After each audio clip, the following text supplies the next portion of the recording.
go back, quite a ways. The technology certainly advanced. And when you think about 5G rolling out, and somewhere in the last few days we've talked about on one of the shows I've done. Well, that was yesterday. We did almost an hour on that. Yeah, and 5G, when you start to think about pulse modulated signals, which is the essence of biologically active signals, this is what 5G is all about. Well, and they even say it's carcinogenic. I mean, they even say it causes cancer. It's all the studies have proven. Right, and they absolutely have. In fact, there was a study done at the University of Washington years ago, before the advent of cell phones even, and the actual frequency ranges that cell phones operated on were found to be biologically active. And it was...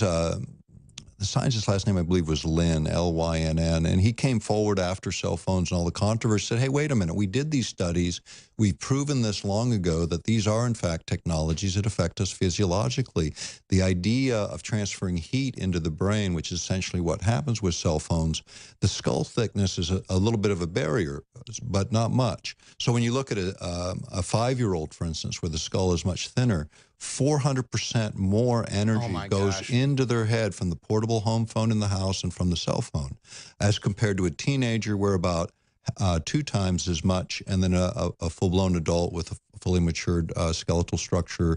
That's devastating to think about, because you have these little kids playing on their iPads all day now. All day long. Just getting blasted. And this is very important. Also in terms of cognitive dysfunction, we're seeing more and more reports now about the very brain structure of children now changing, and recent studies released even in the last few months. Yeah, that was on 60 Minutes. They just released a study with screen time. Yep.